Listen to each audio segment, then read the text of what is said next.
রাষ্ট্রপতির পদ থেকে পদত্যাগ করলেন মোহাম্মদ শাহাবুদ্দিন। পদত্যাগপত্র গ্রহণ করেছেন স্পিকার। 90 দিনের মধ্যে নতুন রাষ্ট্রপতি নির্বাচন। ভারপ্রাপ্ত রাষ্ট্রপতির দায়িত্ব গ্রহণ করেছেন স্পিকার হাফিজ উদ্দিন আহমেদ। বললেন, মাফিয়া সরকারের আমলে নির্বাচিত হলেও বর্তমান সরকারকে সমর্থন দিয়েছেন বিদায়ী রাষ্ট্রপতি। রাজনৈতিক দলগুলো ঐক্যবদ্ধ থাকতেই 24-এ গণতান্ত্রিক আন্দোলন সফল হয়েছে বলেছেন বিএনপির মহাসচিব। জুলাই সনদ বাস্তবায়নে অঙ্গীকারবদ্ধ সরকার। ছাত্র হত্যায় জড়িতদের বিচার না করলে ইতিহাস সরকারকে ক্ষমা করবে না জামাত আমিরের মন্তব্য।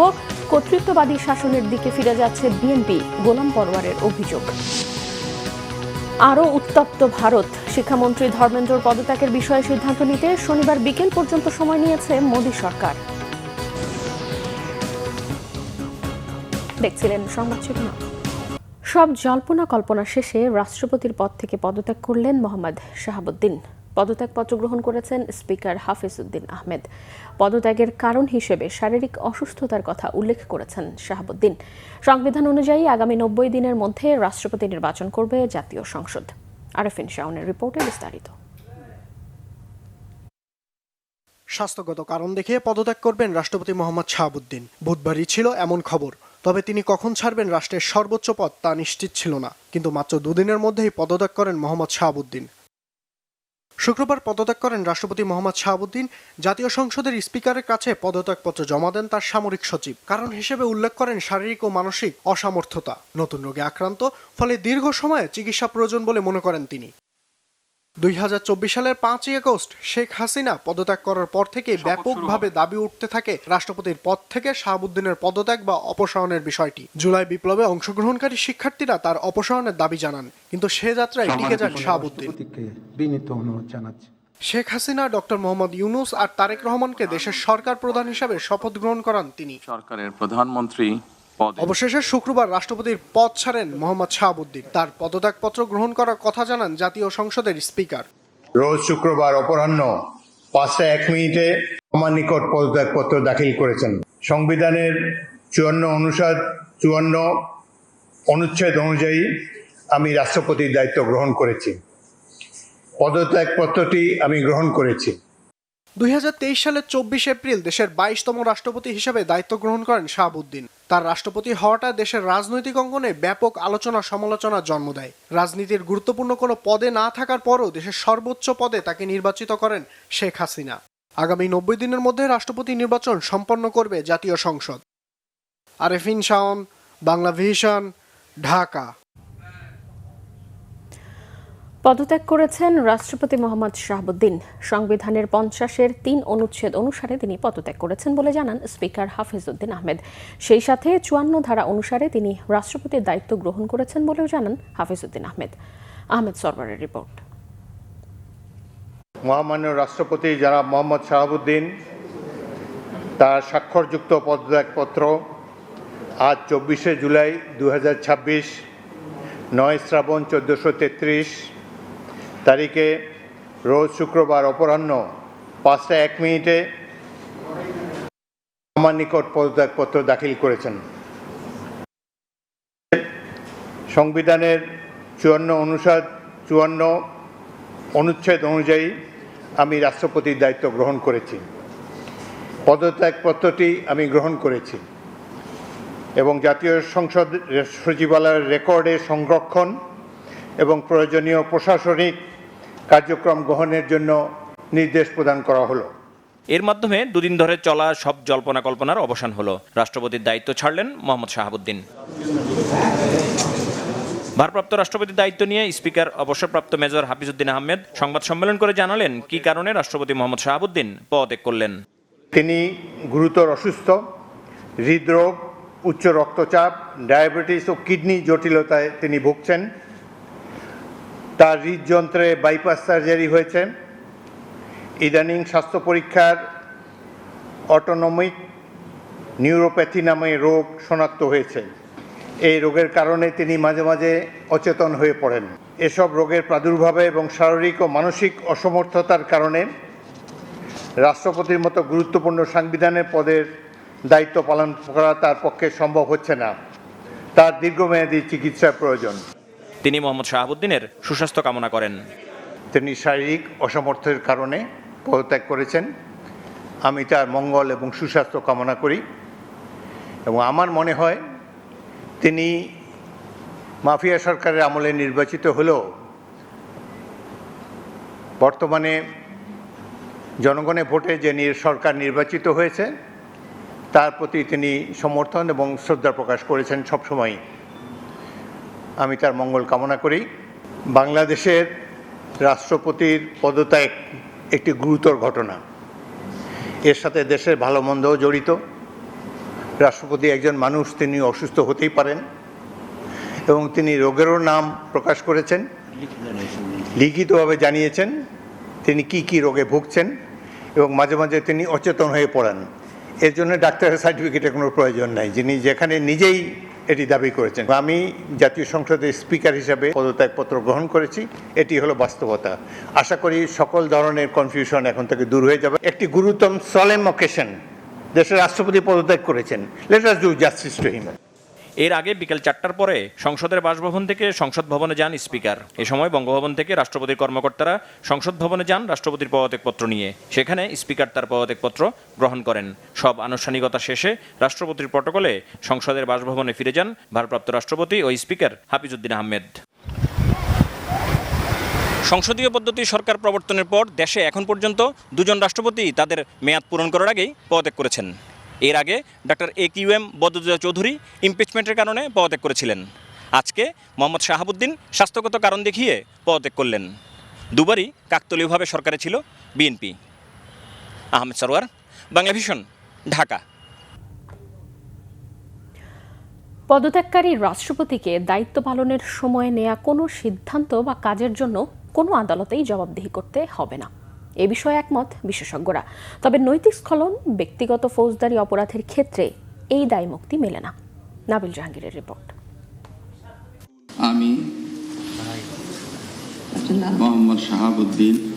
আওয়ামী সরকারের সময় 2023-এর 24 এপ্রিল রাষ্ট্রপতির দায়িত্ব পান মোহাম্মদ শাহাবুদ্দিন। ফ্যাসিস্ট সরকারের পতনের পর নানা আলোচনা সমালোচনার পাশাপাশি একাধিকবার পদত্যাগ ও অপসারণের দাবি উঠলেও এতদিন টিকে ছিলেন তিনি। বুধবার থেকে আবারও শুরু হয় তার পদত্যাগের গুঞ্জন। বিশেষ করে 24-এর আন্দোলনের ফ্রন্টলাইনারদের সংগঠন এনসিপি দাবি তোলে কেবল পদত্যাগ নয়, বিচারও নিশ্চিত করতে হবে তার। ফ্যাসিস্টের দোষর চুপ্পু পদত্যাগ করলে হবে না, পদত্যাগের পরে তাকে গ্রেফতার করতে হবে। বিশ্লেষকরা বলছেন, জুলাই গণ অভ্যুত্থানে সংসদের বিলুপ্তি আর স্পিকারের পদত্যাগের পর সাংবিধানিক ধারাবাহিকতা রক্ষায় রাষ্ট্রপতি মোহাম্মদ শাহাবুদ্দিনের পদত্যাগ বা অপসারণের পথ বন্ধ হয়ে যায়। কিন্তু নির্বাচিত সরকারের সময় সেই বাধ্যবাধকতা এখন আর নেই। 5 আগস্টের সংকট তো অলরেডি আমরা মোকাবেলা করেছি, 12 তারিখে নির্বাচন হয়েছে, এখন গণতান্ত্রিক সরকার গঠন করেছে, নির্বাচিত সরকার আমরা পেয়েছি। ফ্যাসিস্ট নিয়োগপ্রাপ্ত রাষ্ট্রপতিকে অব্যাহত রাখার প্রয়োজন নাই। বিএনপি সরকারের জন্য এটা ভালো, কারণ তারা তাদের নিজস্ব রাষ্ট্রপতি দিয়া আমাদের সামনের যে কাজগুলো করতে পারবে। গণতান্ত্রিক রাষ্ট্রপতির এটা দরকার আছে। সংবিধান অনুযায়ী রাষ্ট্রপতি পদত্যাগের পর ভারপ্রাপ্ত দায়িত্ব স্পিকারের। 90 দিনের মধ্যে নতুন রাষ্ট্রপতি নির্বাচন করবে সংসদ। তবে পদত্যাগের পরেও দায়মুক্তি পাবেন তিনি। এই রাষ্ট্রপতিকে নিয়ে ধরেন কারো দাবি আছে যে তাকে গ্রেফতার করতে হবে, তার বিচার করতে হবে। রাষ্ট্রপতির দায় মুক্তির একটা বিধান আছে। রাষ্ট্রপতি যদি পদত্যাগ করে তাইলে সে ধরে নিতে হবে যে তারা আসলে দায় মুক্তির বিধানের মধ্যে সে আছে। রাষ্ট্রপতি পদে থাকাকালীন সময়ে তার কোনো কাজে কোনো রকমের ধরেন কারো যদি সংক্ষুব্ধ হওয়ার ব্যাপার থাকে, তিনি রাষ্ট্রপতির বিরুদ্ধে কোনো মামলা করতে পারবেন না, রাষ্ট্রের বিরুদ্ধে, সরকারের বিরুদ্ধে করতে পারবেন। সরকার প্রধানের বিরুদ্ধে যে মামলা আছে সেই মামলার দোষর হিসেবে ওনাকে আসলে করা যাবে না। নতুন রাষ্ট্রপতির কাছে গণতন্ত্রের অগ্রযাত্রায় ইতিবাচক ভূমিকা চায় শান্তিকামী মানুষ। নাবিল জাহাঙ্গীর, বাংলা ভিশন, ঢাকা। রাষ্ট্রপতি ইস্যুতে গুজবে কান না দেওয়ার আহ্বান জানিয়েছেন স্থানীয় সরকার মন্ত্রী ও বিএনপি মহাসচিব মির্জা ফখরুল ইসলাম আলমগীর। তিনি বলেন, রাষ্ট্রপতি পরিবর্তন হলে জনগণ তা জানবে। রাজধানীতে এক আয়োজনে তিনি একথা বলেন। অভ্যুত্থান পরবর্তী সময়ে অর্থনৈতিক চ্যালেঞ্জ মোকাবেলায় ও রাজনৈতিক কাঠামো ঠিক করতে সরকার কাজ করছে বলেও জানান তিনি। মোবাশ্বের আহমেদের রিপোর্ট। শুক্রবার সকালে রাজধানীর একটি হোটেলে Dhaka institute of research and analytics ডাইরা আয়োজিত আন্তর্জাতিক সম্মেলনে যোগ দেন স্থানীয় সরকার মন্ত্রী মির্জা ফখরুল ইসলাম আলমগীর। অনুষ্ঠানে বক্তব্যে মির্জা ফখরুল বলেন, গেল 17 বছর দেশে ফ্যাসিবাদের বিরুদ্ধে রাজনৈতিক দলগুলোর আন্দোলন বাংলাদেশের নতুন দ্বার উন্মোচন করেছে। জুলাই সনদ বাস্তবায়নে সরকারের অঙ্গীকারের কথাও তুলে ধরেন তিনি। That is known as July Charter, July Sanad, which has been agreed by all the political parties with some denotations also. Our party and our leader, Mr. Tariq Rahman, is committed to fulfill the July Charter, which we have committed to the people also. বৈশ্বিক পরিস্থিতির কারণে সমগ্র বিশ্বেই অর্থনৈতিক অস্থিরতা চলছে বলে উল্লেখ করেন মন্ত্রী। জানান, সব দেশের সাথে ভারসাম্যপূর্ণ সম্পর্ক রেখে অর্থনৈতিক সংকট কাটিয়ে ওঠার চেষ্টা করছে সরকার। So the political structure to be rebuilt. We all know that we had a long session of the political parties to come to a sort of consensus to amend the constitution so that can be favorable for economic development and the development of the country as a whole. অনুষ্ঠান শেষে রাষ্ট্রপতি ইস্যুতে সাংবাদিকদের এক প্রশ্নের জবাবে জনগণকে গুজবে কান না দেওয়ার আহ্বান জানান বিএনপি মহাসচিব। কথা গুজবে আমি বিশ্বাস করি না, আর পত্র পত্রিকা পড়ে তো রাজনীতির কথা বলা যাবে না, আর এটা হচ্ছে যে রাষ্ট্রপতির কথা, তো ওটা গুজব দিয়ে কিছু বলা যাবে না। মুবাশশির আহমেদ, বাংলা ভিশন, ঢাকা। রাষ্ট্রপতি মোহাম্মদ শাহাবুদ্দিন চুপ্পুর পদত্যাগ দেরিতে হলেও জাতির ঘাট থেকে ফ্যাসিবাদের রেখে যাওয়া ছায়া নেমে যাওয়ার সাথে তুলনা করেছেন জামাতের আমির বিরোধী দলীয় নেতা ডাক্তার শফিকুর রহমান। জামায়াতে ইসলামী ও অন্যায় একসাথে চলবে না, নৈতিকতার প্রশ্নে জামাত কোনো ছাড় দেয় না বলেও জানান এবং দলের নেতাকর্মীদের হুঁশিয়ারি করে দেন তিনি। ওমর ফারুকের রিপোর্ট। রাজধানী ডিপ্লোমা ইঞ্জিনিয়ার্স ইনস্টিটিউশনে ঢাকা জেলা জামায়াতের ষান্মাসিক রোকন সম্মেলন। বক্তব্য রাখেন জামায়াতের আমির বিরোধী দলীয় নেতা ডাক্তার শফিকুর রহমান সহ দলটির শীর্ষ নেতারা। এই সময় নেতাকর্মীদের সতর্ক করে তিনি বলেন, নৈতিকতার প্রশ্নে জামায়াত ইসলামীতে কোনো ছাড় নেই। আহ্বান জানান, ভুল ত্রুটি চোখে পড়লে সাথে সাথে ধরিয়ে দেওয়ার। আমরা মানুষ, আমাদেরও ভুল ত্রুটি হয়। আমরা একটা কথা পরিষ্কার বলেছি যে অন্যায় আর জামায়াতে ইসলামী একসাথে চলে না। আমি সহকর্মীদেরকে বলবো, গায়ে যদি আপনার সাদা কাপড় থাকে আপনাকে যত্নশীল হতে হবে। সমাজের যে কথাটা আছে সাদা কাপড়ে দাগ লাগে, কথা ঠিক না? না, সাদা কাপড়ে কম লাগে কিন্তু যা লাগে তা ভাসে। Very careful. নৈতিকতার প্রশ্নে জামাতে ইসলামীতে কোনো ছাড় নাই। জুলাই জাদুঘর খুলে না দেওয়ায় ক্ষোভ জানান জামায়াত আমির। ফ্যাসিবাদ আমলে নির্যাতনের শিকার সকলের দায়িত্ব সরকারের নেওয়ার দাবি তার। জুলাই জাদুঘর, স্মৃতি জাদুঘর যেটা, সেটা ইন্টারিম গভর্নমেন্টের আমলে তৈরি হয়েছে। এটা 1 জুলাই খুলে দিতে অসুবিধা কোথায় ছিল? তাইলে পুরা জুলাই মাস জুড়ে আমাদের বীরদেরকে মানুষ আরও বেশি শ্রদ্ধার সাথে স্মরণ করার সুযোগ পেত। শুধু জুলাই নয়, 15.5 বছরে এই ফেসিবাদী জালেমদের হাতে যারাই শহীদ হয়েছেন, গুম হয়েছেন, পঙ্গু হয়েছেন, তাদের সকলের দায়িত্ব নেওয়া সরকারের নৈতিক দায়িত্ব। এদিকে জুলাই আকাঙ্ক্ষা বাস্তবায়নে বিকালে রাজধানীর কৃষিবিদ ইনস্টিটিউশনে পেশাজীবীদের দায়বদ্ধতা শীর্ষক আলোচনা সভা করে এগ্রিকালচারিস্ট ফোরাম অব বাংলাদেশ। এতে বক্তব্য রাখেন জামায়াতের সেক্রেটারি জেনারেল মিয়া গোলাম পরোয়ার সহ পেশাজীবীরা। এ সময় জামায়াতের সেক্রেটারি জেনারেল মিয়া গোলাম পরোয়ার বলেন, সংস্কার থেকে মুখ ফিরিয়ে কর্তৃত্ববাদী শাসনের দিকে ফিরে যাচ্ছে বিএনপি সরকার। একটা নতুন সংবিধান রাষ্ট্র কাঠামোর পরিবর্তনের জন্য সবাই আমরা রাজি হয়েছিলাম। বিএনপি সেই জায়গা থেকে মুখ ফিরিয়ে আবার কর্তৃত্ববাদী শাসনের দিকে বিএনপি এখন যাত্রা শুরু করেছে। জাতির সাথে আরেকটা প্রহসন, প্রতারণা, শুভঙ্করের ফাঁকি দেওয়ার জন্য পার্লামেন্টে সংবিধান সংস্কার না করে সংবিধান সংশোধনের জন্য একটা বিশেষ কমিটি গঠন করেছেন এবং বিরোধী দলকে বলেছেন, আপনারা এই কমিটিতে সদস্য দেন, আমরা সংবিধানটাকে সংশোধন করি। গণভোটে 5 কোটি মানুষের মতামতকে বৃদ্ধাঙ্গুলি দেখিয়েছে বিএনপি, অভিযোগ করে মিয়া গোলাম পরোয়ার। জুলাই সনদ বাস্তবায়ন ছাড়া যারাই প্রধানমন্ত্রী হবেন তারাই এক একটা হাসিনা হয়ে উঠবে। কিন্তু ওই তাদের ভিন্নমত বাদ দিয়ে তারা মানবে, তাহলে আর বাংলাদেশের কোনো সংস্কার হবে না। ওমর ফারুক, বাংলাভিশন, ঢাকা। 24 জুলাই নাটকীয় মোড়নায় বৈষম্য বিরোধী ছাত্র আন্দোলন। এদিন 3 জন নিখোঁজ সমন্বয়কারীর সন্ধান মেলে।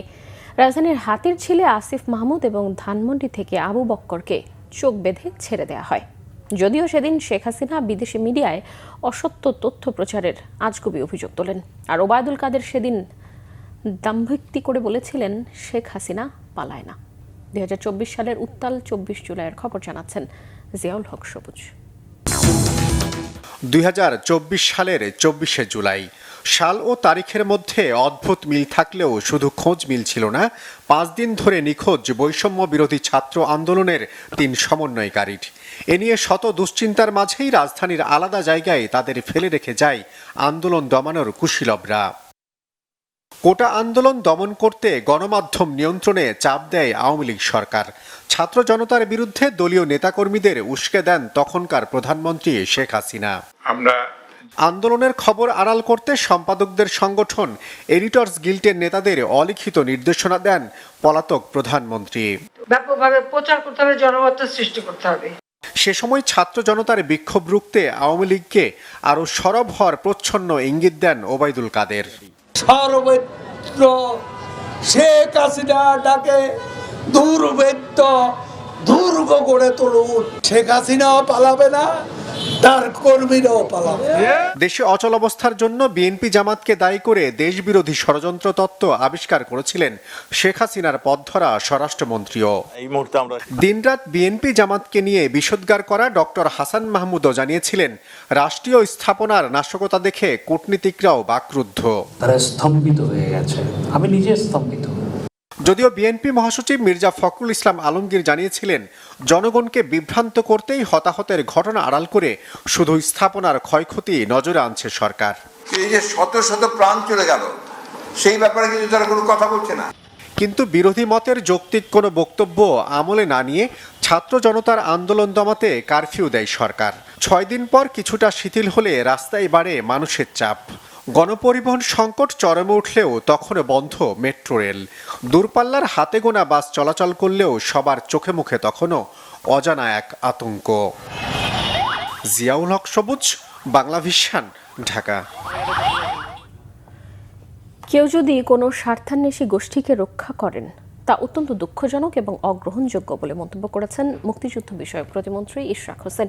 শুক্রবার নিজের ভেরিফাইড ফেসবুকে এক পোস্টে ইশরাক হোসেন এই কথা বলেন। তিনি আরও বলেন, যে গোষ্ঠী গণমাধ্যম, অর্থ ও রাজনৈতিক পরিচয়ধারী ভাড়াটে ব্যক্তিদের ব্যবহার করে বিএনপির প্রার্থী ও ত্যাগী কর্মীদের বিরুদ্ধে ষড়যন্ত্র করবে তাদের কর্মকাণ্ড রাজনৈতিক ও আইনগতভাবে প্রতিহত করতে হবে। তা না হলে ভবিষ্যৎ স্থানীয় ও জাতীয় নির্বাচনে এর গুরুতর নেতিবাচক প্রভাব পড়তে পারে। প্রধানমন্ত্রীর কাছে এসব বিষয়ে প্রতিকার ও দিক নির্দেশনা চাওয়া হবে। এরপরও যদি ষড়যন্ত্র, অপপ্রচার ও অনৈতিক প্রভাব বিস্তারের চেষ্টা বন্ধ না হয় তবে গণতান্ত্রিক, সাংগঠনিক ও আইনানুগ সকল পদক্ষেপ গ্রহণ করা হবে বলে নিজের ভেরিফাইড ফেসবুকে জানান মুক্তিযুদ্ধ বিষয়ক প্রতিমন্ত্রী।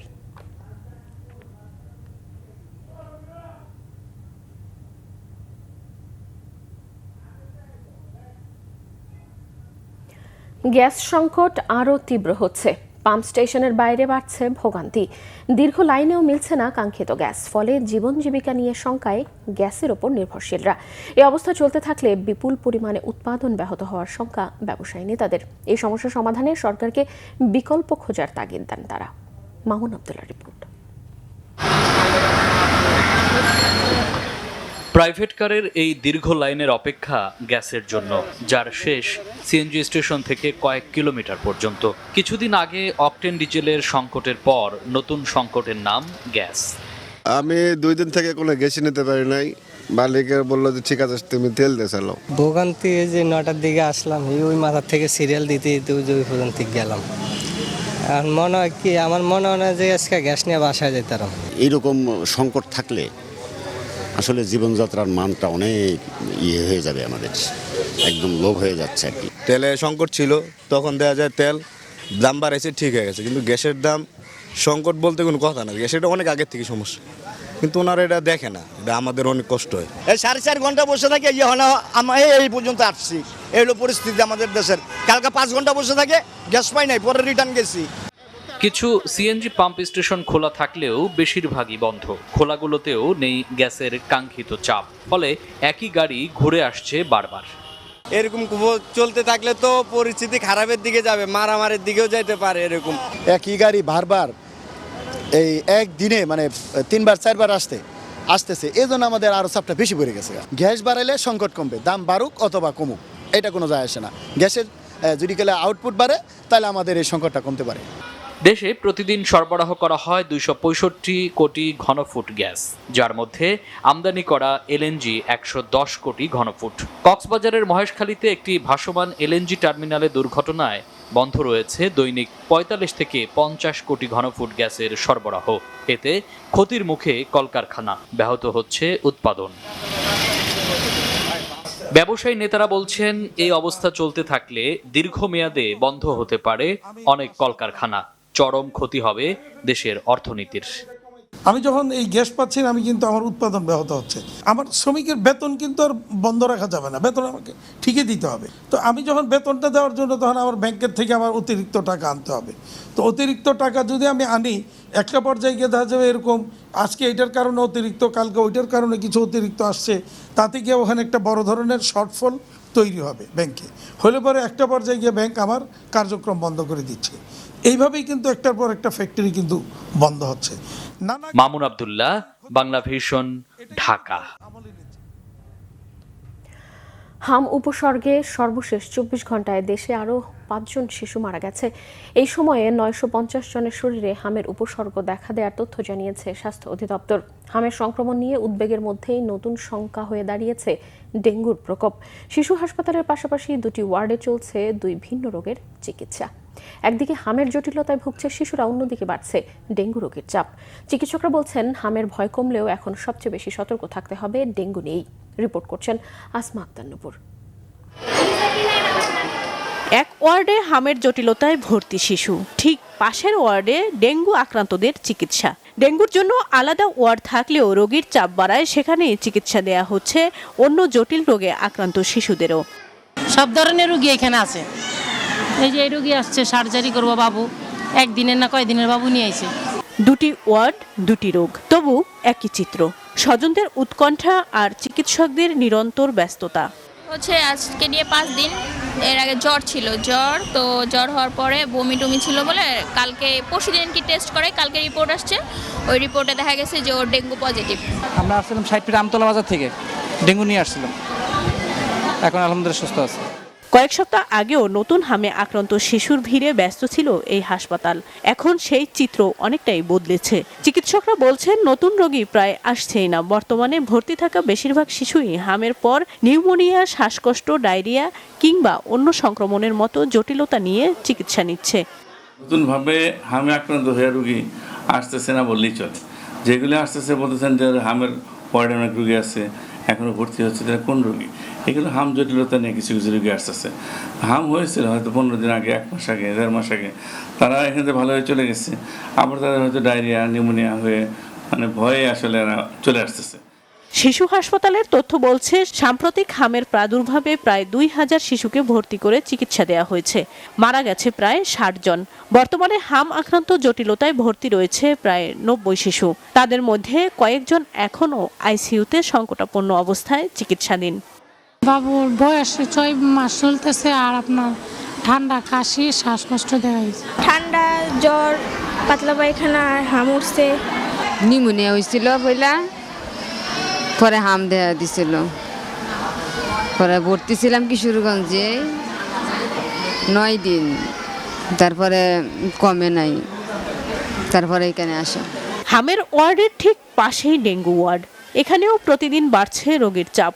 যদিও এখন পর্যন্ত এই হাসপাতালে ডেঙ্গুতে কোনো শিশুর মৃত্যু হয়নি, তবুও চিকিৎসকদের উদ্বেগ বাড়াচ্ছে দ্বিতীয় ও তৃতীয়বার ডেঙ্গুতে আক্রান্ত শিশুদের সংখ্যা। ডেঙ্গু রোগী যে অবহেলা করলো, ফার্মেসিকে বাসায় থেকে চিকিৎসা করলো, সে মরল। সে একদম নিজের পায়ে নিজে কোরআন মরল। ডেঙ্গু রোগী বাসায় থাকার কোনো সুযোগ নেই। অন্তত নিতান্ত পক্ষে উপজেলা হাসপাতাল পর্যন্ত আসবে, যেখানে একটা মিনিমাম MBBS ডাক্তার আছে এবং ফ্লুইড ম্যানেজমেন্টটা জানে। ফ্লুইড অতিরিক্ত দিলেও তার হার্ট ফেলিউরে মারা যাবে, কম দিলেও শকে মারা যাবে। চিকিৎসকদের মতে, হামের পর এখন নতুন চ্যালেঞ্জ ডেঙ্গু।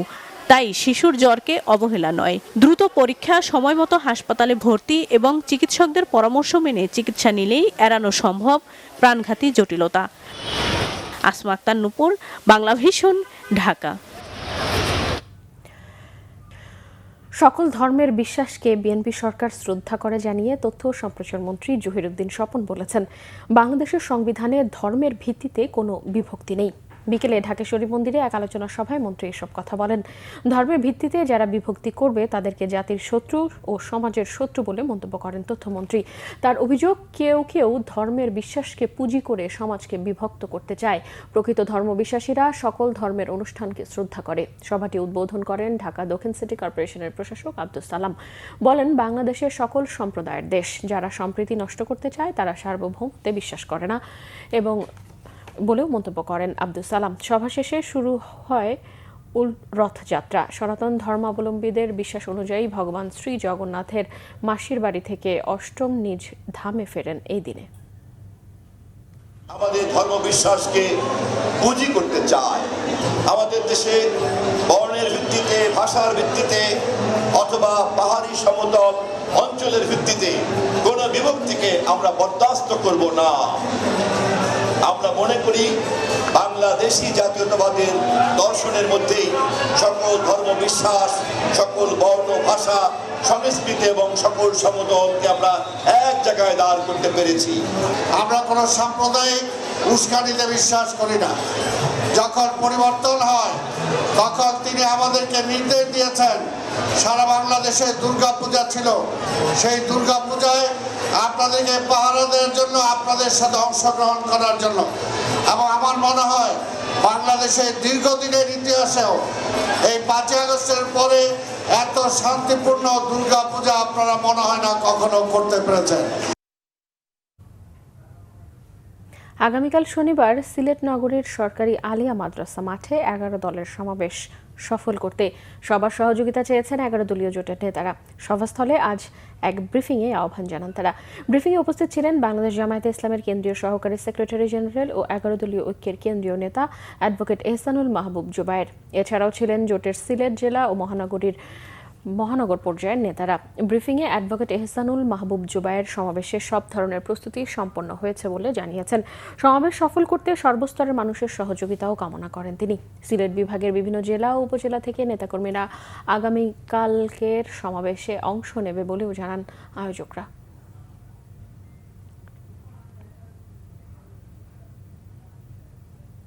রাজধানীর মোহাম্মদপুরের কাদেরাবাদ হাউজিং এলাকায় পুলিশের সাব ইন্সপেক্টর ওসমান গনিকে ছুরিকাঘাত করেছে দুর্বৃত্তরা।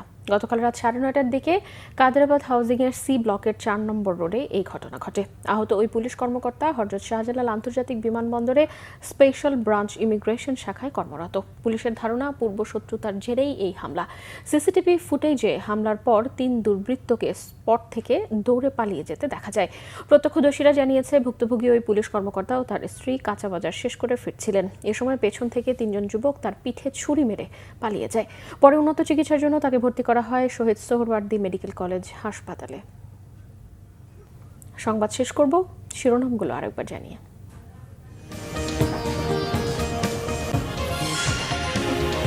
রাষ্ট্রপতির পদ থেকে পদত্যাগ করলেন মোহাম্মদ শাহাবুদ্দিন। পদত্যাগপত্র গ্রহণ করেছেন স্পিকার। 90 দিনের মধ্যে নতুন রাষ্ট্রপতি নির্বাচন। ভারপ্রাপ্ত রাষ্ট্রপতির দায়িত্ব গ্রহণ করেছেন স্পিকার হাফিজউদ্দিন আহমদ। বললেন, মাফিয়া সরকারের আমলে নির্বাচিত হলেও বর্তমান সরকারকে সমর্থন দিয়েছেন বিদায়ী রাষ্ট্রপতি। রাজনৈতিক দলগুলো ঐক্যবদ্ধ থাকতেই 24-এর গণতান্ত্রিক আন্দোলন সফল হয়েছে বলেছেন বিএনপি মহাসচিব। জুলাই সনদ বাস্তবায়নে অঙ্গীকারবদ্ধ সরকার। ছাত্র হত্যায় জড়িতদের বিচার না করলে ইতিহাস সরকারকে ক্ষমা করবে না, জামাত আমিরের মন্তব্য। কর্তৃত্ববাদী শাসনের দিকে ফিরে যাচ্ছে বিএনপি, গোলাম পরওয়ারের অভিযোগ।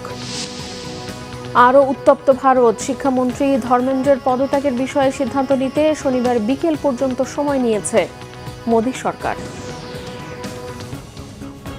এই ছিল এখনকার মতো। পরের সংবাদ রাত 10:30টায়, এর আগে রাত 9টায় রয়েছে নিউজ 20। দেখার আমন্ত্রণ রইল। এছাড়া বাংলাভিশন সংবাদ ও সংবাদ সংশ্লিষ্ট অনুষ্ঠান দেখতে ভিজিট করুন www.dvnews24.com ও facebook.com/বাংলাভিশন নিউজে এবং সাবস্ক্রাইব করুন youtube.com/বাংলাভিশন নিউজে। এখনো সঙ্গে থাকায় ধন্যবাদ সবাইকে।